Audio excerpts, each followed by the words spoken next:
안녕하세요. 김호준입니다.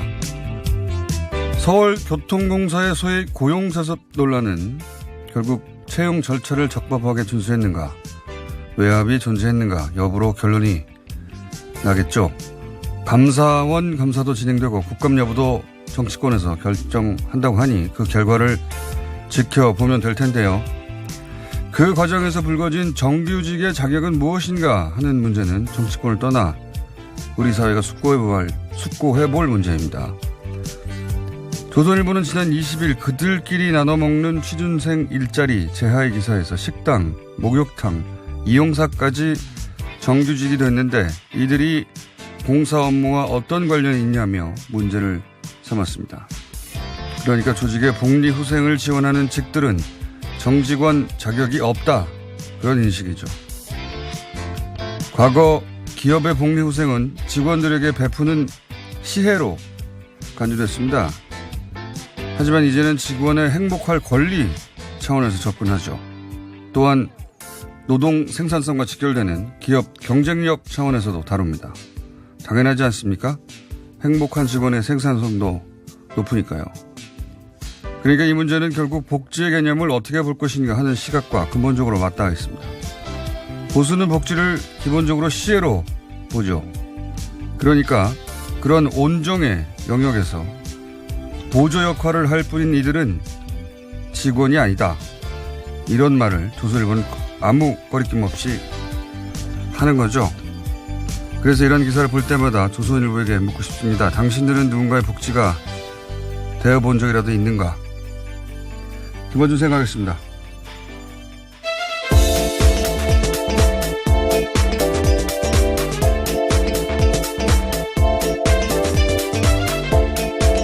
시사인의 김은지입니다. 제가 수면 부족으로 발음이 새는 게 2배 정도는 될 것 같아서 엄청 신경 써서 했는데 네, 실패했습니다. 괜찮았던 것 같은데요. 한 2번 정도. 왜냐면 평상시 2배 이상의 집중력을 제가 발휘했거든요. 안 그러면 평상시만큼이 안 되기 때문에 오늘 주의해야 됩니다. 잠을 많이 못 주무셨다고요? 네. 네. 마구 쓸 수 있습니다, 발음이. 그리고 말을 김은지 기자가 길게 하면 저 혼자 잘 수 있어요. 네. 뭐 평상시에도 그런 일이 그렇게 많지는 않았었는데요. 오늘 특히 더 유의하겠습니다. 자, 이 기사는 이런 기사였어요.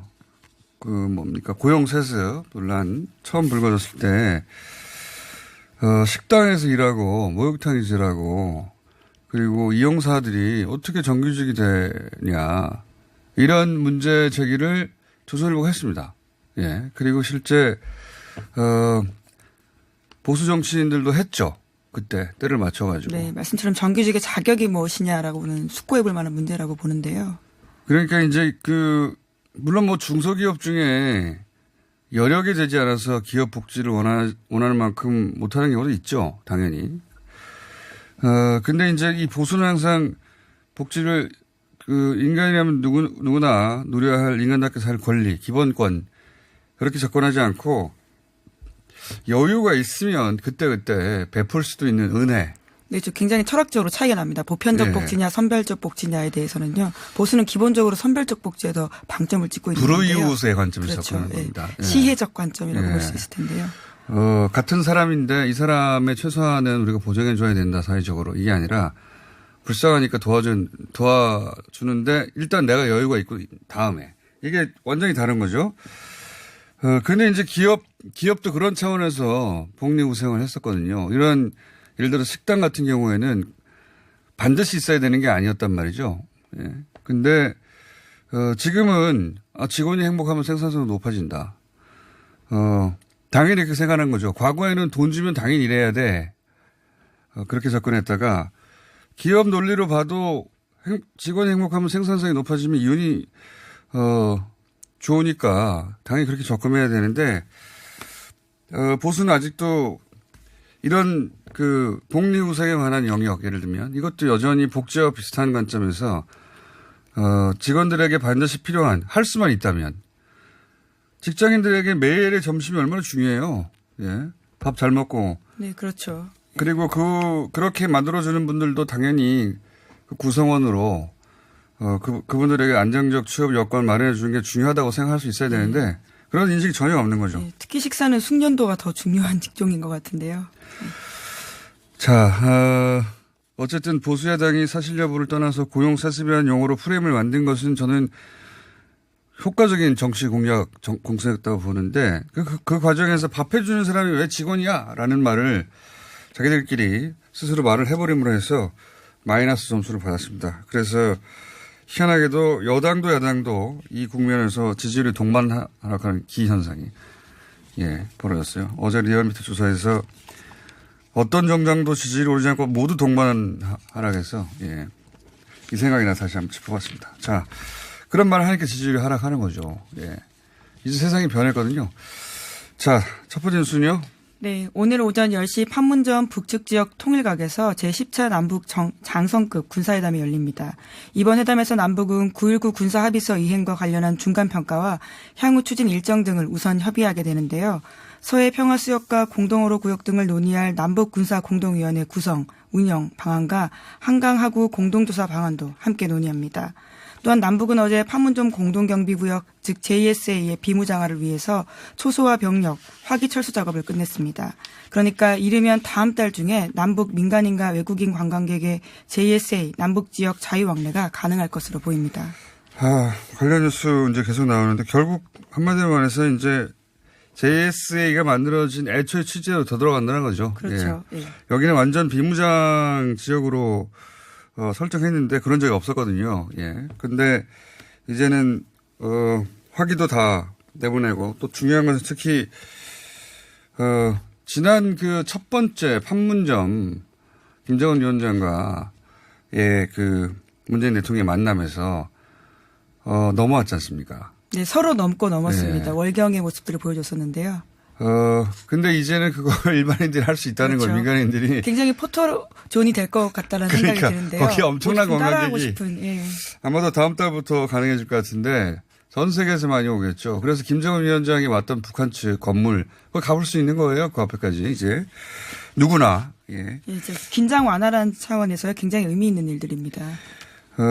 그래서 계속 전해드리는 것이고 그리고 뭐 그 지역에서 옆으로 쭉 이어진 비무장지대에서 국군 전사자 유해가 첫 수습됐다. 지금 지뢰대 작업을 하면서 동시에 유해 발굴을 하고 있거든요. 네, 그런 사전 정지 작업이라고 할 수 있는데요. 이와 관련해서 지뢰 제거 작업을 말씀처럼 하고 있는데 거기서 수습된 유해가 2구로 추정됩니다. 특히 인식표가 함께 발견돼서 누구인지 이름이 나왔는데요. 국방부 유해 발굴 감식단은 박재권 2등 중사, 그러니까 현재로는 병장으로 확인됐다라고 밝혔습니다. 국군 유해 발굴 같은 거 그리고 이제 전사자, 해외 전사자 송환 이거 우리가 참 약한 분야입니다. 여기에 최강자는 미국이고요, 사실. 꽤 많은 경험들이 쌓였기 때문인데요. 미국이 또 워낙 해외에서 전쟁에 많이 참여해서 그런 것도 있긴 하죠. 근데 이 보수 정권, 우리가 군사 정권하고 보수 정권 오래 겪었잖아요, 우리가. 거기서 항상 강조하던 게 군사 안보예요. 근데 실제로 그 군사 정권, 보수 정권 시절에 이 군사 안보 분야가 그러면 예를 들어 사병의 복리후생이 좋았냐 또는 뭐 퇴役 군인들의 보훈이 좋았냐. 그렇지 않았거든요. 네, 그렇죠. 굉장히 비리들이 많았습니다. 이거는 원래 보수가 강조해야 되는 가치인데, 자, DMZ에서 유해가 첫 수습됐다는 거 하나 있고. 68년 넘는 세월 동안 처음으로 나온 거라고 합니다. 그러니까요. 그 오랜 세월 거기 방치돼 있었던 거고요. 그리고 이게 뉴스가 아직 크게 되지 않은 이유는 잘 모르겠는데, 이제 곧 나오겠죠. 다음 달 1일, 다음 달 해봐야 이제 며칠 안 남았습니다. 다음 달 1일부터, NLL 일대에 북한의 해안포가 폐쇄됩니다. 예, 해안포 사격이 중지되는데 이게 이제 남북 문제 할 때마다 NLL 이야기가 끊임없이 나왔고 네, 계속해서 나오고 있죠. 대선 때도 나왔는데 여기에 북방 한계선 일대 평야 수역을 조성한다고 남북 군사 합의서에 되어 있거든요. 네. NLL을 북한이 인정한다, 인정하지 않는다는 말이 없고 대신에 NLL 일대 평화 수역을 조성한다는 표현이 들어갔어요. 그 말은 남북 합의했으니까 우리가 그어놓은 NLL을 북한이 인정한 셈이 된 거거든요. 네, 지난번에 문재인 대통령도 그와 유사한 이야기들을 이게 했습니다. 처음 있는 일이에요. 왜냐하면 NLL 자체를 북한이 인정하지 않았어요. 북한이 인정하지 않는 게 사실 일리 있는 게 휴전협정에는 없는 선이거든요. 근데 미국이 유엔사가 임의적으로 그어놓은 선이라고 네. 보면 될 텐데요. 역사적으로 보면 북한의 주장이 일리가 있습니다. 국제법상. 왜냐하면 휴전협정 때 사실은 이 모든 게 그어졌는데 요건 휴전협정 상관없이 나중에 그은 거예요. 일방적으로. 그러다 보니까 북한은 인정할 수가 없었던 거죠. 그리고 실제 우리도 이 군사 정권 시절이나 그 안보에 가장 강력했다고 주장하는 또는 보수 정권 시절에 NLL을 강조한 적이 없어요. 한 번도. 이게 NLL이 마치 한국전쟁 직후부터 계속 문제가 된 것처럼 착각하고 있는데 그게 아니고 NLL은 DJ 정부, 예. 김대중 정부가 출범한 이후부터 우리 내부의 보수에서 문제 제기하기 시작한 겁니다. 그런 정치적 의도가 있는 문제 제기인데 어쨌든 북한이 인정하지 않다가 NLL 문제에 대해서 암묵적으로 인정한 셈이 되는 거죠. NLL을 인정한다는 표현이 들어가 있지 않지만 NLL을 일대 평화 수역을 조성한다에 합의를 했으니까요. 예. 그 중요한 지점인데 아직 짚어주지 않는 것 같아서 한번 얘기했고요. 자, 다음 수는요. 네, 전국 17개 시도교육청이 유치원 전체 감사 결과를요, 처음으로 실명으로 공개했습니다.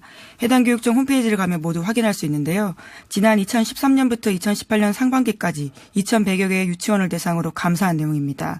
적발 내용 중에는 경미한 회계 실수도 있긴 하지만요, 정부 지원금과 학부모가 낸 원비를 원장 사공구처럼 써온 유치원도 많았습니다. 예를 들어서 외제차 리스 비용을 쓴다던가요, 다란주점 사용뿐만 아니라 해외 항공료 구입과 면세점 사용 내역 등이 있습니다.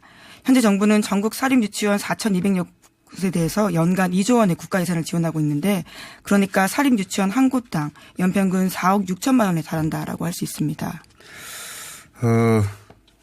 유은혜 부총리가 오늘 3부에 나옵니다. 직접 나와서 설명을 들어볼 텐데 그런 것 같아요. 이제 유치원을 우리는 혹은 교육 당국은 교육기관이라고 생각하고 있었거든요. 학교. 네. 학교의 연장이라고 생각하고 있었는데 기초학교. 근데 유치원 원장님들은 이걸 학원으로 생각했던 것 같습니다. 예, 자신들이 영리 목적으로 우리가 대입학원 학교가 아니잖아요. 그렇죠. 그거는 네. 확실히 학원인데요. 거기는 국가 예산에 들어가지 않잖아요. 그렇죠. 예, 예. 예. 그거하고 비슷하게 생각한 것 같아요. 예. 그런 인식을 쭉 갖고 있다가 갑자기 학교처럼 그 정상이죠. 왜냐하면 국고 보조금이 사실 운영비 절반 가까이 들어간단 말이죠. 돈을 많이 주니까 2조 가까이 들어간다고 하니까. 네. 정상인데 이분들은 아니 나는 사기업을 운영하고 있는데 왜 국가 기준의 회계 관리 시스템을 적용하는 거야. 이게 받아들여지지 않는 거죠. 한 번도 이렇게 인식하지 않았던 것 같아요. 본인들이 마른 교육 사업을 하고 있다고 하고 또 국가 보조금을 받긴 하지만 우리는 학원을 하고 있어. 이렇게 생각하셨던 것 같습니다. 그렇지 않고서야 이런 대응이 이해가 안 가잖아요. 계속해서 공감대를 얻을 수 없는 반응만 나오거든요. 네, 계속해서 경미한 회계 실수가 더 많다라는 취지의 이야기들을 강조하고 있는데요. 물론 네. 더 많겠죠. 네. 더 많긴 하겠는데, 그리고 유치원 원장님 전원이 다 불법 저질렀다, 범죄 집단이다, 그렇게 생각하는 것도 아니에요. 네, 그렇죠. 하지만 일부 사례들이 굉장히 큰 문제가 되고 있기 때문에요. 학부모들이 분노를 살 수밖에 없는 상황입니다. 그리고 초중고는 뭐 맨날 비리를 저질러서 국가 회계 관리 시스템에 들어가겠습니까? 예. 국고가 쓰이면 그렇게 해야 되는 건데, 여태까지는 못했던 건데, 못하는 걸 당연하게 여기왔던 학원 사업을 하고 있었던 걸로 본인들은 생각했던 것 같아요. 공공성이 강화되기 시작하니까, 왜 나를 족쇄냐. 나는 장사하고 있는 건데. 나는 사기업인데 교육 사기업 이 정도 생각하셨던 것 같아요. 예. 자, 요 이야기는 자세하게는 저희가 3부에 교육부 총리가 직접 나오시기 때문에 그때 들어보겠습니다. 다음 뉴스는요? 네, 관련해서 어제 국회에서 더불어민주당과 교육부가 당정 협의를 열고요. 그래서 공공성 강화하는 방안도 냈습니다. 가장 중요한 부분들은 국가회계관리 시스템인 에듀파인을 2020년 3월까지 사용해야 된다라고 하는 거고요. 뿐만 아니라 사립유치원이 정부 대책에 반발해서 집단 휴원이나 폐원을 시도할 경우에는 경찰 고발, 공정거래위원회 조사 등으로 엄정 대응하기로 했습니다. 이게 일종의 분기점인 것 같아요. 예. 그 유아교육 관련해가지고 공공성이 어떻게 강화되냐. 이게 정부가 잘 대처하면 공공성이 크게 강화되는 방향으로 갈 것이고 잘못 대처하면 엉망진창이 되겠죠. 예. 네, 물론 내년까지 국공립 유치원 학급 1000개도 확충하겠다라고 밝히고 있는데 네. 공영성 강화 방향이 확실히 맞긴 맞습니다. 그 방향을 모두들 원하긴 하죠. 예. 모두들 원하긴 하는데 그렇게 왜냐하면 이분들도 예. 탄탄하게 쌓아온 그간에 실력이 있지 않습니까? 정부를 상대로 쌓아온 쉽지 않을 거라고 봅니다. 자, 그런 분기점이 와 있다. 이 국면을 잘 넘어가서 유치원 원장님도 다 죄인이 아니기 때문에 그분들도 손을 입지 않고 상생하는 방안을 잘 찾아내면 국공립과 사립이 좋아질 수 있겠죠. 예, 정부의 실력이 이제부터 드러나는 거라고 봅니다. 자, 다음은요. 네, 재판거래 의혹의 핵심으로 꼽히는 임종원 전 법원행정처 차장에 대한 구속영장 심사가 오늘 열립니다. 서울중앙지법 임민성 영장전담 부장판사는 오늘 오전 10시 반에 임 전 차장에 대한 구속영장 피의자 신문을 진행하기로 했습니다. 될까요? 네, 이제까지 압수수색 영장도 워낙 안 나왔던 전례가 있기 때문에요. 압수수색도 90%가 나온다는 압수수색도 안 나왔는데. 네, 거꾸로였습니다. 90%가 기각됐다라고 볼 수 있기 때문에요. 그것보다 더 단계가 높은 인신 구속 영장은 과연 나올까라고 하는 의문이 드는 게 사실입니다. 혐의의 중함을 떠나서 많은 분들이 과연 나오겠는가 이런 전망을 하고 있고 이제 결과에 대해서 월요일 다뤄야 되는데 제가 월화를 국제영화제에 초대를 받은 바람에. 영화인이신가요? 네. 그러게 말이에요. 졸지에 그렇게 됐어요. 그래서 해외 국제영화제에 참여하느라고. 그런 경우 봤습니까? 잘 못 보셨죠? 예. 국제영화제에 참석하시는 거요? 아니요. 라디오 시사진행자가 국제영화제에 초대를 받아서 그날 받으러. 그래서 월화는 제가 이 뉴스를 다루지 못할 것 같습니다. 미리 저도 여러분의 생각을 얘기해 보자면 기각될 것 같다. 네. 그런 전망을 하는 사람들이 많은데요. 이 전례 때문입니다. 이제까지 계속 압수수색 영장조차도 기각되었던 바가 있기 때문이기도 그러니까요. 하고요. 그 세세한 항목들을 따질 의미가 있겠는가. 전체적으로 지금 사법부가 이 사안을 대응하는 어떤 자세 태도를 보면 어떤 이유를 만들어서라도 기각시키지 않겠는가. 저는 예, 물론 임민성 판사는 이번에 최근에 처음으로 온 영장 전담 판사이기 때문에요. 이제까지 문제가 됐던 압수수색 영장 기각과는 관련이 없는 판사이긴 하지만 어쨌건 간에 양승태 전 대법원장 등이 공범으로 적시되어 있기 때문에요. 부담감이 있을 것으로 보입니다. 그렇죠. 만약에 그러니까 소위 이제 부장판사 이상들 간부들급이 다 이거는 막아야 된다 이런 분위기라고 하더라고요. 사법부는. 네, 심지어 현직 대법관도 연루가 되어 있다라는 기사가 나오고 있거든요. 네. 그러니까 이제 그 영장 판사가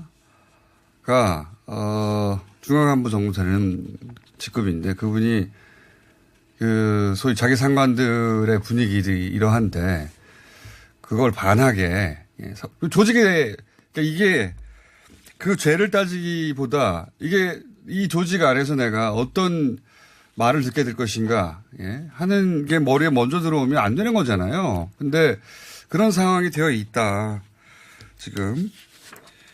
그래서 관련 뉴스는 많이 나옵니다만 과연 구속이 되겠는가. 네, 구속영장에 쓰여 있는 혐의 등이 계속해서 보도가 나오고 있는데요.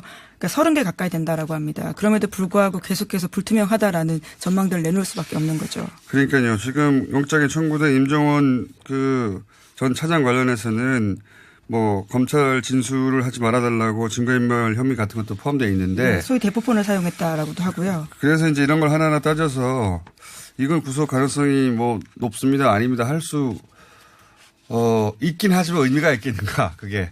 그래서 그렇게 따져보지는 않겠습니다.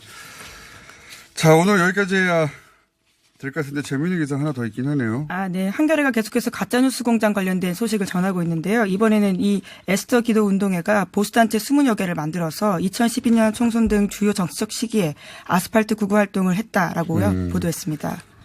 그러니까 이게 댓글만 온라인에서 한 게 아니라 오프라인에서 직접 집회도 나갔다 이런 얘기네요. 네, 그렇죠. 단체 이름을 명시했는데요. 그러니까 이런 단체들을 집중적으로 바깥으로 내보냈다라고 합니다. 왜냐하면 돈이 되거든요. 그쪽으로 그러니까 댓글을 다는 것도 시민단체 이름을 걸고 오프라인에 나가는 것도 돈이 되는 겁니다. 누가 돈을 주는 겁니다. 이런 거는. 그러니까 이렇게 열심히 여러 개를 만들죠. 보통 자기가 시민단체 활동하고 싶으면 하나 만들어서 하면 될 거 아닙니까? 그렇죠? 네, 당시 이 단체는 2012년에 김용민 씨 반대 선거운동도 굉장히 열심히 했다라고 합니다. 이분들이 그분이었군요. 저도 겪어본 적이 있는데. 자, 어쨌든, 이건 돈이 됩니다. 그러니까 단체를 하나가 아니라 막 10개, 20개를 만드는 거죠. 똑같은 사람들이. 자, 여기까지 하겠습니다. 이 문제는 저희가 다음 주에 좀 자세히 다뤄봐야 되겠네요. 시사인의 김은지였습니다. 감사합니다.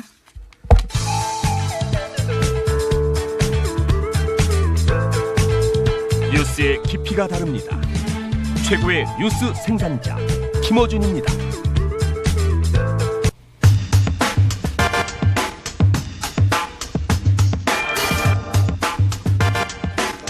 자유한국당을 제외한 여야 4당이 양승태 사법부 사법농단 관련해서 특별재판부 설치 조치를 합의했습니다. 네.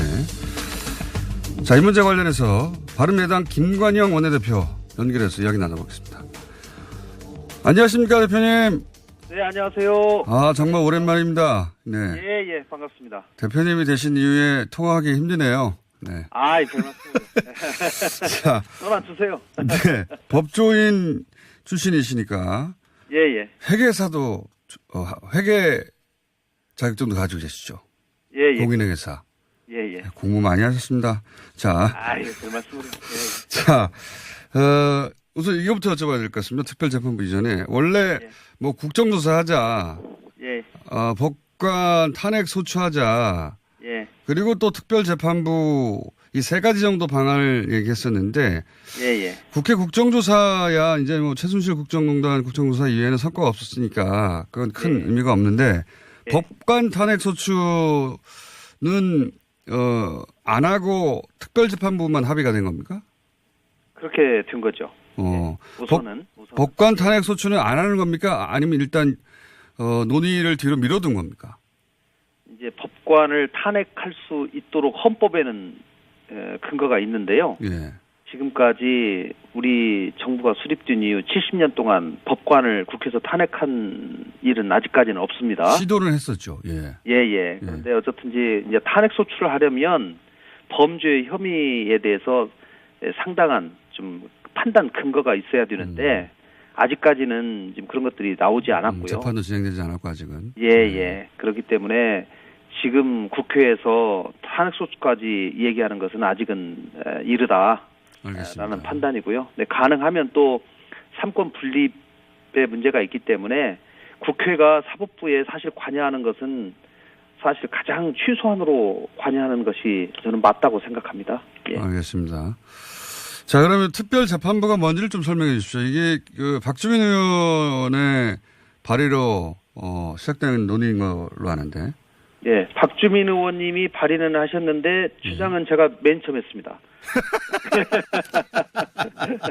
제가 8월 1일 날 제가 원내대표로서 발언을 그때 했어요. 특별재판부를 도입해야 된다고. 그거 인정. 기억납니다. 네. 예, 근데 이제 법안은 박주민 의원님이 내셨죠. 네. 예, 그렇게 했는데. 누구 공이 더 큽니까, 그러면? 박주민 의원이 큽니다. 자, 그런데. 특별재판부라는 게 뭐냐면요. 네. 이제 법원이 통상적으로 사건이 오면은 이제 기소가 돼갖고 사건이 오면 이제 무작위로 이렇게 배당을 해가지고 재판하지 않습니까? 그렇죠.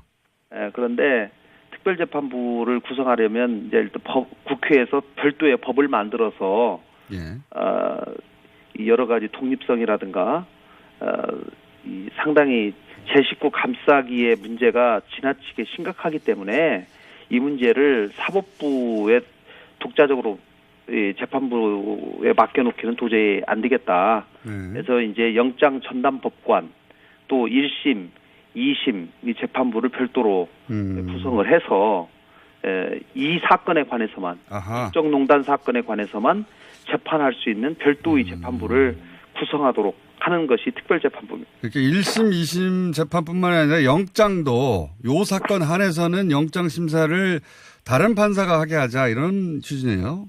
예, 그렇습니다. 예, 그러니까 대법원만 제외하고는 다 특별히 임명한 판사로 하여금 이 재판을 담당하도록 하자. 예, 그렇군요. 그렇습니다.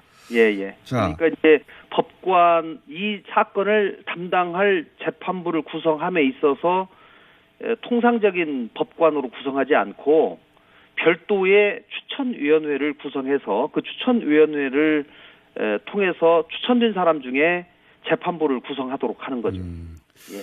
알겠습니다. 그리고 그 추천위원회는 변협, 대법원장, 시민단체 이렇게 대략 그렇게 지금 정해지고. 박주민 의원 안에는 그렇게 돼 있고요. 의원님 안은 저희는 그 이제 시민단체가 추천하도록 되어 있는 것에 대해서 네. 좀 걱정들을 합니다. 그래서 그 부분은 좀 열린 자세로 협상을 할 때 저희가 해야 되리라고 생각합니다. 왜냐하면 국회에서 이제 선진화법 때문에 자유한국당이 끝까지 반대하면 이 법이 통과되기가 어렵거든요. 그렇기 때문에 자유한국당을 어떻게든지 설득을 해서 이 법에 찬성하도록 해야 되고 그 부분에 관해서 가능한 한 이제 자유한국당이 원칙적으로 삼권 분립의 원칙상 특별재판부를 구성하는 것이 일부는 위헌의 소지도 있다라고까지 얘기를 하고 있기 때문에 그러한 점들을 최소화시키는 노력들이 필요하다고 저는 생각을 합니다. 법은 뭐 자유한국당만 잘하는 게 아니지 않습니까? 근데 여야 사당이 합의하는 경우가 흔치 않은 경우인데 자유한국당은 위헌적 발상 혹은 뭐 위헌의 여지가 있다는 부분은 이제 알겠고요. 그 외에 자유한국당이 왜 반대하는 걸까요? 어떻게 보십니까? 자유한국당이 어제는 좀 왕따 당했죠. 그래서 사실은 굉장히 김성태 대표가 좀 화가 났습니다. 왜냐하면 지난 월요일에 바른미래당, 민주평화당 이렇게 3당이 오랜만에 야권 공조를 한번 했거든요.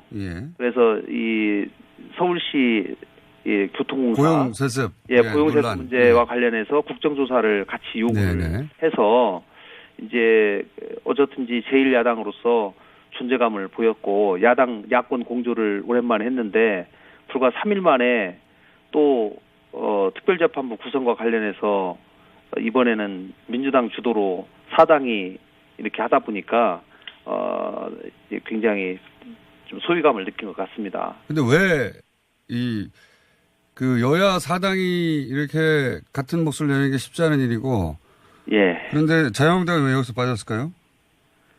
자유한국당은 기본적으로 좀 특별재판부를 구성하는 것 자체에 대해서 다소간에 조금 보수적인 생각을 갖고 있는 것 같고요. 또 뭐 민주당이 또 이 문제를 좀 주도를 해가지고 야사당 여야 사당이 이 정론관에서 기자회견하는 것을 주도했기 때문에 또 그런 모습 자체가 뭐 별로 마음에는 들지 않았겠죠. 여당이 주도해서 싫어한다. 그런 면도 뭐 저는 있다고 생각합니다. 뭐 저런 것도 없잖아요. 양승태 사법부 시절의 일들이 대부분 지금 자유한국당이 집권하는 시절이니까 그런 것도 있고요. 그런 것도 있긴 하겠습니다. 여하간 그러면 자유한국당이 여기에 동참하지 않으면 이 법안은 통과되기 어렵다고 보시는 거네요? 왜냐하면요 국회에서 이제 법제사법위원회에 이 법안 소위를 먼저 통과를 해야 되기 때문에 이 국회에서 법안 소위가 운영되는 관행은 만장일치를 기본으로 합니다. 그렇기 때문에 자유한국당이 끝까지 법안 소위에 들어가 있는 의원들이 반대를 하면 쉽지 않은 상황이죠. 아하. 게다가 지금 법사위원장이 여성계 의원인데 판사 출신으로 이 그런 것도 있고요. 사법부 농단 관련 의혹에 대해서 대단히 뭐랄까 그런 일이 없었다라는 취지로 진행 발언을 많이 하셨기 때문에 이 법사위 통과하기가 굉장히 어렵겠네요. 뭐 그렇기 때문에 저는 지도부에서 이 부분을 받아들일 수 있도록 뭐 설득하고 있고요. 지금 뭐 우리 이제 바른미래당 같은 경우는 이제 서울교통공사에 국정조사도 요구를 했고 또 이 부분에 관해서 또 특별재판부 설치도 지금 요구를 했기 때문에 저는 이 두 문제를 동시에 같이 양당이 거대당 등이 양쪽에 서로 받아들여서 뭐 소위 빅딜을 하도록 지금 열심히 설득하고 있습니다. 바터를 하자는 말씀이시네요. 만약에 자유한국당이 끝까지 반대하면요. 그러면 사법농단 관련해서 국회가 할 수 있는 일이 있습니까? 그러면 뭐 할 수 있는 일이라는 거는 결국은 뭐 한번 정치적으로 한번 행동을 하고 마는 것밖에 안 되는 건데요. 네. 뭐 그 뒤에 이제 아까 말씀드린 뭐 탄핵 소추라든가 국정조사라든가 예. 이런 거로 더 갈 수도 있지만 그것도 마찬가지로 또 걸리겠죠. 자유한국당이 끝까지 반대를 하면 안 되는 거거든요. 그렇기 때문에 저는 김성태 대표가 사실 어제 뭐 원내대표들 3명이서 또 저녁 먹으면서 얘기를 많이 했습니다. 예. 얘기를 많이 했는데 뭐 다음 주 중으로 뭐 지금 이 국가의 가장 중요한 두 가지 문제가 지금 이슈가 되고 있는데 그 두 가지 문제를 좀 다 처리를 해서 이 정의를 세우는데 좀 국회가 앞장섰으면 좋겠다는 생각 갖고 있습니다. 예. 그게 국민들의 바람인데 그렇지 않은 경우도 많았거든요. 예. 예. 아이고. 더 열심히 하겠습니다. 한 가지만 더 여쭤보겠습니다. 예. 뉴스사 출신이시니까 예. 임종원 전 법원행정처장이 지금 구속영장 심사가 오늘 열리고 아마도 뭐 내일 새벽이면 나오겠죠, 결과가. 예. 예. 어떻게 전망하십니까? 저는 반반이라고 보는데요. 예. 반반씩이나 보십니까? 네, 저는 반반. 저는 좀 인용될 가능성이 좀 더 높다고 봅니다. 그 이유는요? 굳이 얘기하라면. 예. 굳이 얘기해 보십시오. 그러면 왜 그 가능성을 더 높게 보십니까? 사법부가 어쨌든지 굉장히 큰 부담을 가질 것이고요. 어쨌든지 지금 국정농단 사법부 국정농단 사건의 가장 핵심적인 인물로 상징적인 사건이고 그 한 분을 보냄으로 해서 면피하겠다 이런 인식도 있을 수 있다? 아니요. 그런 것보다는 지금 검찰에서 오랫동안 많은 혐의들을 좀 적시를 하고 한 것으로 아는데요. 예. 그분을 만약에 기각했을 때 올 그 후폭풍이나 이런 것들을 법원에서도 심각하게 고민할 것이라고 생각합니다. 어쨌든 부담이 될 것이다. 여기서 또 기각시키는 게 예. 워낙 관심사가 됐기 그리고 때문에. 이제 정치적인 판단을 떠나서 네. 범죄 구성 요건을 보는 거죠. 그리고 범죄가 제대로 소명이 됐는지 또 도주 우려가 있는지 등등을 가장 핵심으로 볼 텐데 증거인멸이 가능성이 있는 건지 이건 이제 가장 핵심인데요. 네. 그동안 또 증거인멸 하려고 하는 몇 개의 또 시도가 있었지 않습니까? 그렇기 때문에 그런 점들이 종합적으로 고려되지 않을까 싶습니다. 그러니까 이게 이제 사법농단 사건이 아니라 일반 사건이라면 구속 가능성이 훨씬 높다. 일단 그렇게 판단하시는데 변수는 이제 절반이라고 보신 이유는 이게 사법농단 사안이고 사법부가 굉장히 부담스러운 사안이라 어떻게 될지 모르겠다. 오늘 여기까지 하고요. 결과가 나와서 만약에 대표님이 맞으면 맞다고 다시 연결하고 틀리면 틀렸다고 타박하느라고 다시 연결하겠습니다. 알겠습니다. 오늘 말씀 감사합니다. 네, 감사합니다. 네, 바른미래당 김관영 원내대표였습니다.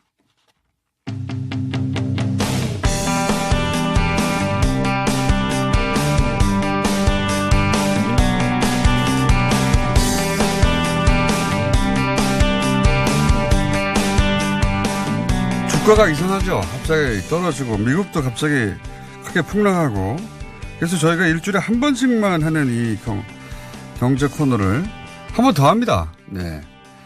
최백운 교수님 스튜디오에 다시 나오셨습니다. 안녕하십니까? 네, 안녕하세요. 예. 네. 우리도 주가가 갑자기 떨어지고 근데 이제 보수 언론에서는 IMF가 얘기했듯이 성장률이 떨어졌다는 이런 말도 안 되는 해석을 하고 있고 근데 미국은 잘 나가는 줄 알았더니 미국도 주가가 폭락했더라고요. 그렇죠. 네. 이게 그러니까 무슨 일인가 싶어서. 지금 사실 대외적으로 한국 경제하고 비교할 수 있는 가장 좋은 이 먹잇감이 미국 경제인데요. 그 미국은 잘 나가는데 우리는 못 나간다고 보수를 계속 얘기해왔죠. 예. 네. 유럽이나 일본 같은 경우는 좀 여전히 부진하다 보니까요. 비교는 안 하고 예, 미국이 잘 나가니까 그렇죠. 잘 나가는 거로 알려졌다 보니까 미국이 하고 접근. 근데 이제 미국 경제에 대해서 일반적으로 우리 사회 속에서 전문가뿐만 아니라 보수 언론들 같은 경우가 상당 부분을 그러니까는 좀 이제 오해하고 있는 부분이라든가 잘못 알고 있는 부분이 많다. 아 그래요? 예, 네. 이렇게 교수님이 또 말씀드리고 미국에서 싶은데. 공부하셨으니까. 예. 제가 강의도 세계 경제라는 걸 가르치고 있기 때문에 네, 전문 분야입니다. 예. 여기가. 예. 먼저 이제 올해 이제 2.9% 성장률을 이제 그러니까 지금 전망하고 있잖아요. 미국이요. 교수님이 근데 그 최근 들어서 그러니까 숫자가 좀 줄었어요. 아, 그렇습니까? 이제가 더 많아졌고. 근데 이 2.9% 예. 성장률에 대한 좀 먼저 좀 잠깐 좀 이해가 필요한데요. 예.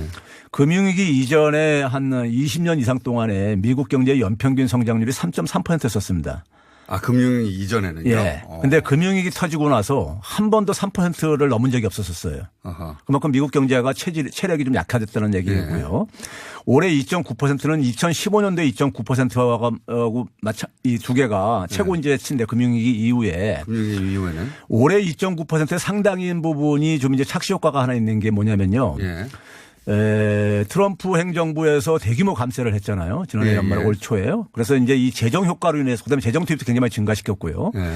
재정 효과로 이렇게 우리가 전문가들 추산해 보게 되면 최소한 0.4에서 많게는 0.7%포인트 정도는 예. 이 재정 감세 효과로 이제 나타나는 건데 이거는 일시적인 효과입니다. 내년부터 이제 거의 소멸되져 버립니다. 이 효과는요. 그러니까 상당 부분이 그러니까는 2.9% 중에서 한 2.3% 이상 부분은 이제 이게 재정 투입으로 만들어진 거라고 이제 일단 좀 말씀을 경제가 드리고요. 실질 성장을 한 게 아니라. 그렇죠. 아하. 그래서 이제 예. 그래서 내년에 이제 IMF도 2.5%로 이제 하향 조정한 배경도 거기에 있는 것이고요. 그 효과가 이제 없어질 테니. 그렇죠. 예. 그러니까 지금 올해도 한 2.5%, 2.4% 그렇죠. 이 정도 수준의 예. 성장이라고 보면 되는 것이고 그렇다면 우리보다 더 잘 나가는 것도 아니네요. 예, 맞습니다. 그래서 우리가 이제 가장 중요한 것이 이제 그 이 고용 사정인데 예. 미국의 지금 실업률이 9월달 기준으로 3.7%입니다. 예. 이게 완전 실업률 고용 아닙니까? 그럼 완전 고용보다 더 과열된 상태입니다. 더 과열이라고 예. 해서 이게 이제 그러니까 말 그대로 너무 많이 고용한 상태입니까? 우리가 이론적으로 볼 때는 재정 투입이라는 것은 경기가 침체됐을 때 하는 건데 예. 경기가 그러니까 거의 완전 고용 수준인데 불구하고 계속 재정 투입하다 보니까 이게 과열되는 거죠. 그래서 고용이 과열됐다는 건 무슨 의미입니까? 그게 고용할 필요 없는 사람까지 고용한다는 의미인가요?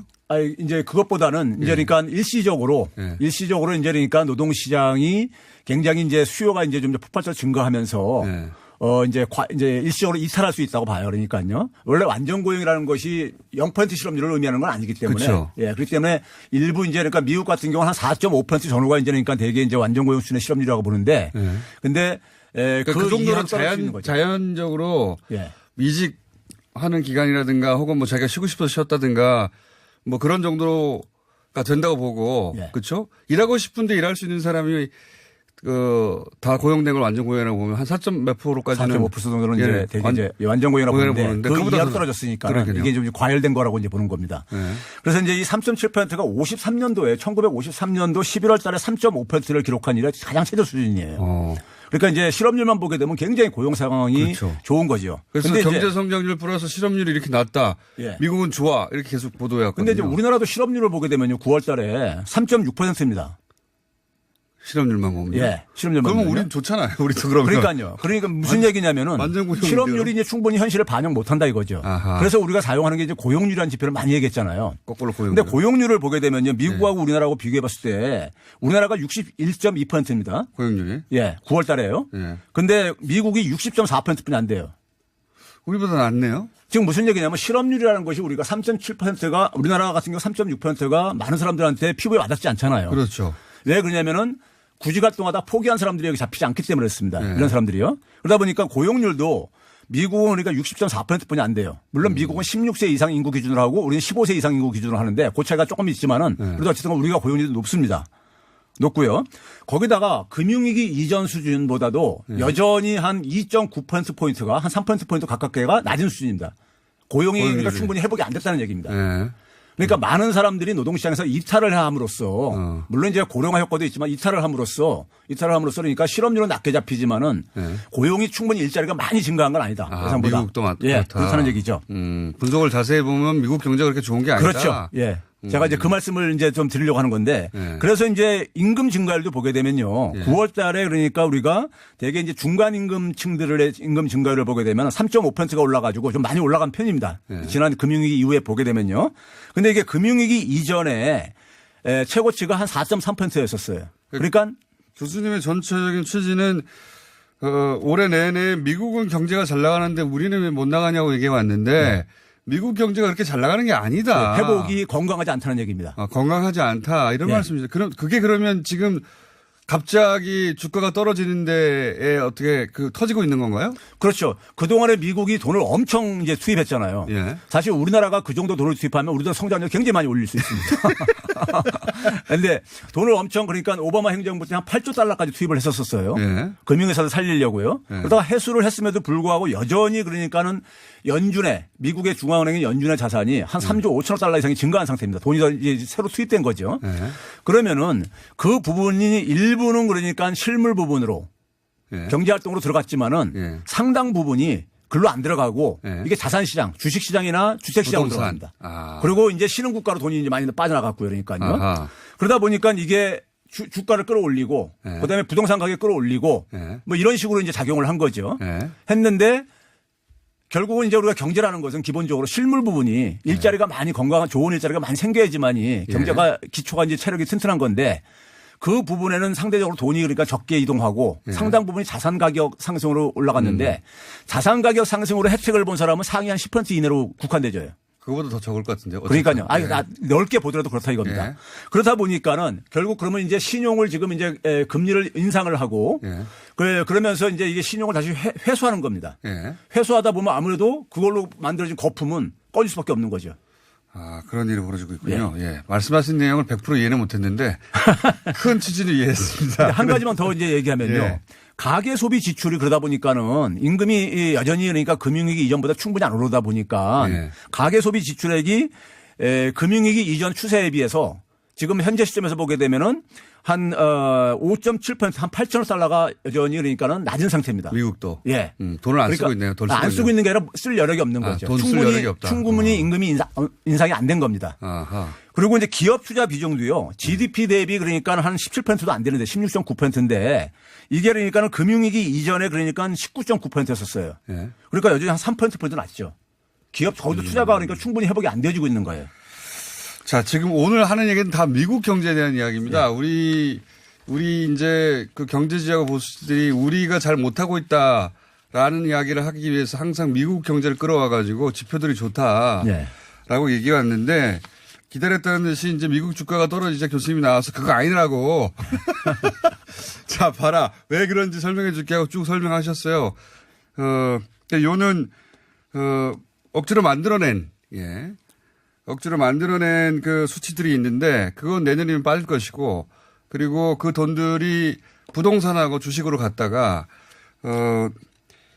그것이 이제 그런 거품이 빠지면서 미국 주가가 떨어지고 있는 것이고 우리 주가도 거기 영향을 받아서 같이 떨어지는 면이 있겠네요. 그러면 당연하죠. 왜 그러냐면 전 세계 투자자들은 그러니까 특히 선진국들의 이제 이 기관 투자자들은 자신의 자산 구성을 우리가 이제 개인적으로 자산 구성을 여러 군데다 이렇게 하듯이 분산해서 하듯이 나라별로 이렇게 나눠서 합니다. 예. 하면은 근데 이제 미국에서 만약에 주가가 폭락해서 손실을 보게 되면은 그 손실을 이제 보전을 해야 되잖아요. 그렇죠. 그러면 그걸 이제 그러니까 다른 쪽에서 팔아가지고 이제 그러니까 현금을 확보를 하려고 합니다. 그러다 보니까 이제 우리나라에도 영향을 미칠 수밖에 없는 것이고요. 셀코리아가 우리 경제가 안 좋아서 우리 내년 올해 경제 성장률이 낮아져서 빠져나갔다는 식으로 말하는 경제지들이 있어요, 보수들이. 이게 무슨 소린가 싶었는데. 우리나라에서 최근에 이 주가를 지금 하락시키는 커다란 요인이 외국인 자금들의 이제 그러니까 그렇죠. 이 매도 저건데요. 매도인데 우리나라 주가는 기본적으로 중국하고 거의 연동성이 굉장히 한 70% 이상 되어져요. 네네. 그러니까 이제 중국의 상황은 사실 미국과도 분리해서 생각할 수 없는 것이고. 미국하고 중국하고 또 싸우고 있죠. 그렇죠. 이 두 개 부분이 복합적으로 작용을 하면서 미국 우리 주식시장도 경기가 거품이 가지고 있고. 그렇죠.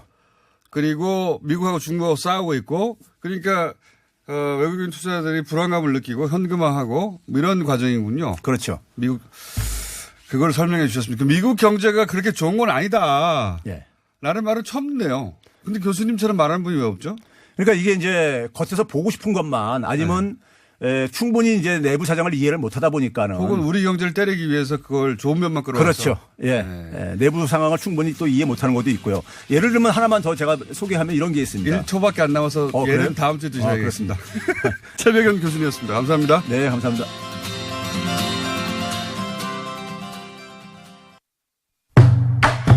나라 살림이 어려워 고난을 겪는 서민들의 안전